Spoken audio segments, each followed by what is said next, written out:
السلام علیکم میرے پیارے دوستوں اور بھائیوں، امید ہے کہ آپ سب بخیر ہوں گے اور اللہ تبارک و تعالی آپ سب کو اپنے حفظ و امان میں رکھے۔ آج میں آپ کے سامنے جنت کی نعمتوں میں سے ایک نعمت جنت کی لباس کے بارے میں بیان کرنے جا رہا ہوں۔ جس طرح دنیاوی انسان کو لباس کی ضرورت ہوتی ہے، دنیاوی انسان رنگ برنگ کے کپڑے پہنتے ہیں، کیا اسی طرح جنت میں بھی جنتیوں کا لباس رنگ برنگ کا ہوگا؟ اسی طرح ایک اور سوال ہے کہ دنیا کے کپڑے جو بنائے جاتے ہیں اس کی کوئی نہ کوئی مشینیں ہوتی ہیں، اسے بنے جاتے ہیں، کیا جنت میں بھی جنتیوں کا لباس بنے جائیں گے یا اس کی کوئی بنانے کی مشینیں ہوں گی؟ آئیے انہی سوالوں کا جواب جاننے کے لیے میں قرآن اور حدیث کی روشنی کی طرف چلتا ہوں، لیکن چھوٹی سی آپ سے ایک گزارش ہے کہ اگر آپ ہمارے اس چینل پر نئے ہیں تو براہ مہربانی ہمارے اس چینل کو سبسکرائب کریں اور اپنے دوستوں تک شیئر ضرور کریں۔ اعوذ باللہ من الشیطان الرجیم، بسم اللہ الرحمن الرحیم۔ قرآن پاک کی آیت کی ترجمہ ہے، ان کو سونے کے کنگن اور موتی پہنائے جائیں گے اور وہاں ان کا لباس ریشمی ہوگا۔ ان کو ان باغوں میں سونے کے کنگن پہنائے جائیں گے اور وہ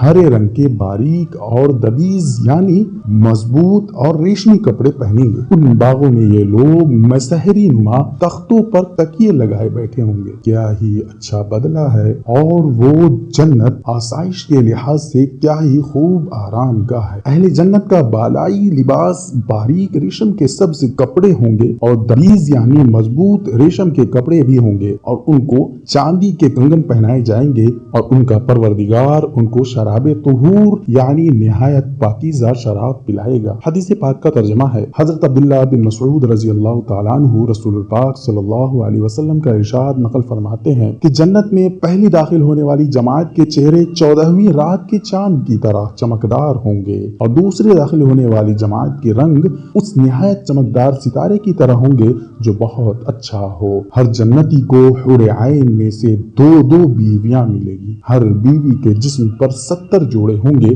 جوڑوں کو پہننے کے باوجود بیویوں کی پنڈلی کا گودا دکھائی دے گا، جس طرح سفید شیشہ میں سرخ مشروب دکھائی دیتا ہے۔ ایک اور حدیث کا ترجمہ ہے کہ حضرت عبداللہ بن عمر رضی اللہ تعالی عنہما فرماتے ہیں، رسول پاک صلی اللہ علیہ وسلم کے پاس ایک صاحب آئے اور کھڑے ہو کر رسول پاک صلی اللہ علیہ وسلم سے پوچھا، یا رسول اللہ بتائیں کہ جنتیوں کے پاس جنتیوں کے کپڑے بنے جائیں گے یا جنت کے پھلوں سے نکلیں گے؟ لوگ اس سوال کی وجہ سے تعجب میں پڑ گئے۔ آپ صلی اللہ علیہ وسلم نے ارشاد فرمایا، کس وجہ سے تعجب کر رہے ہو؟ کیا تعجب کی وجہ یہ ہے کہ ایک ناواقف نے جاننے والے سے پوچھا؟ پھر آپ صلی اللہ علیہ وسلم کچھ دیر خاموش رہے، پھر پوچھا کہ سائل کہاں ہے؟ اس نے کہا کہ میں ہوں۔ آپ صلی اللہ علیہ وسلم نے ارشاد فرمایا، ایسی بات نہیں کہ وہ کپڑے بنے جائیں گے، بلکہ وہ کپڑے تو جنت کے پھلوں سے نکلیں گے۔